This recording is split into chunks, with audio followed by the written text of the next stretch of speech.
I'm Jamie Martin. I'm a senior editor with Experience Life, and I'm here today with Latham Thomas. Latham is a maternity lifestyle expert and the founder of Momma Glow, a healthy lifestyle company based in New York City that works with women in their childbearing years to empower and support them. So, hello, Latham. Hi, Jamie. Good morning. Latham has a new book coming out. It's called Momma Glow, a hip lifestyle guide to your fabulous, abundant pregnancy. Here we have it here.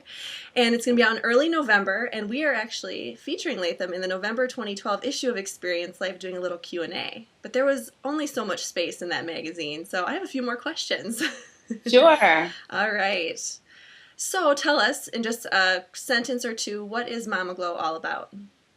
So, Momma Glow is about empowering women as they journey through pregnancy and beyond, offering them tools in self-care practice, nutrition, yoga, and really just helping them ignite that inner light inside of them to be powerful forces of change in the world as mothers to be.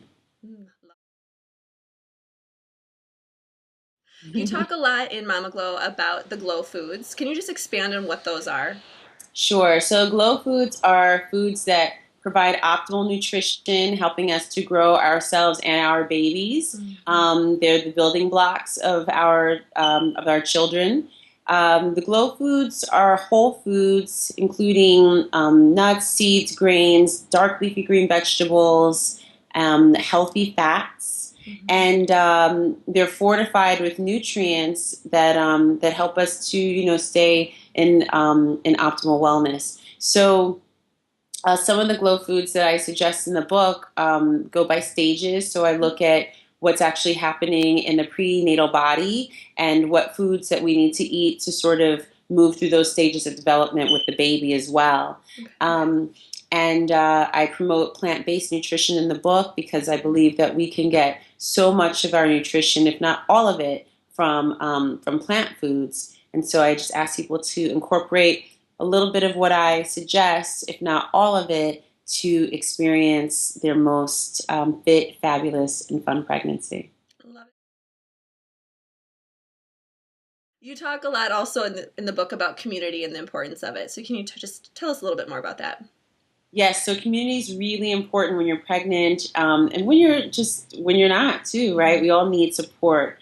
But especially mothers to be, because you're going through a transition. It's a different time in your life where you're looking to have someone to hold your hand. And so part of my role in the book as the Glow Pilot is to be someone who holds your hand and is a constant presence. But outside of that, finding community through friends at yoga classes, prenatal yoga, or some of your newborn care classes, breastfeeding support, things of that nature, where you're going to find other women who are going through the exact same process that you are, and you can find support in those women, find camaraderie and community.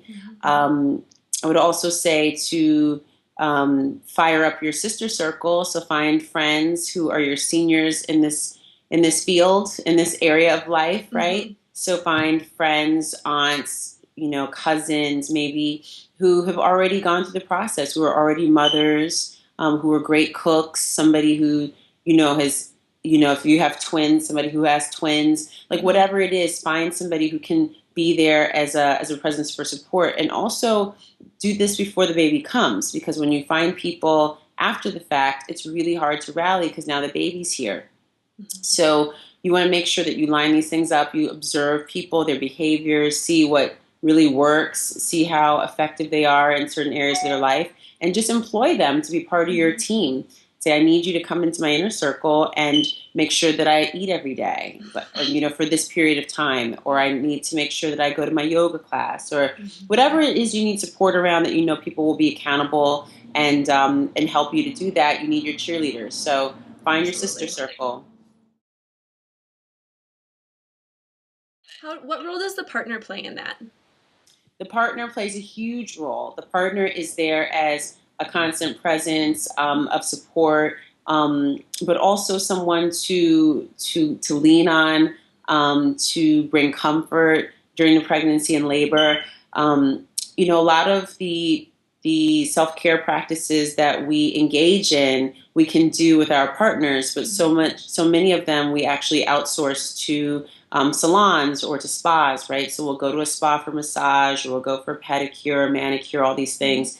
Not saying I want my partner to do my nails, but massage is a really great skill to learn, and we can all learn it in a way that's effective for just what we might need just to get ourselves comfortable through the pregnancy. So, not saying you should not go for a professional massage, but it's nice to have a massage therapist even come to your home and teach you some basic strokes and some techniques that'll relax your nervous system, make you feel very calm, at ease with your partner, because you may be in the middle of the night and need a little healing touch. Yes. And you can't call somebody at that time, right? Mm-hmm. So your partner would be a really great person to engage at that moment. And it also makes them feel empowered and that they have a role in the process and that they can help. Because one of the worst things to feel is when you're with someone and there's nothing that you can do about what they seem to be experiencing. So one of the best ways to sort of prepare yourself is to become educated, find out what works for your partner, really explore them in this process, because people change when they're pregnant. Like, you're never the same, like, at any given moment. You're always changing, even your mind, right? So your mind changes, everything changes. So you do want someone who knows you, who loves you, and who will honor that you're constantly changing and you're constantly in flux, and who can support you in that. And this translates into the delivery room, being able to support, because you've learned all these things before. You know where her triggers are. You know what makes her feel good. You know what makes her relax. These are all things that you can learn and feel empowered by when you go into the delivery room. And it's time to really show up in a major way and support emotionally. You'll have a lot of that under your belt. Well, you talked a little bit, in the book too, about the importance of using phrases or mantras that you can share, affirmations. Can you speak to that too? Yes. So, speaking blessing is so important. We're constantly, I think, bombarding ourselves with negative thoughts, or, just playing tapes in our head that are not positive. It's very easy to do that.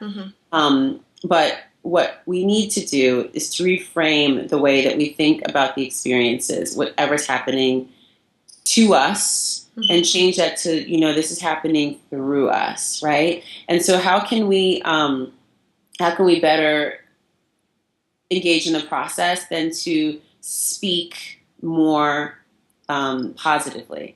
So one of the things that I talk about in the book is to find phrases, use visualization, and apply some of these words to become more like blessed phrases or mantra, as you said, affirmation.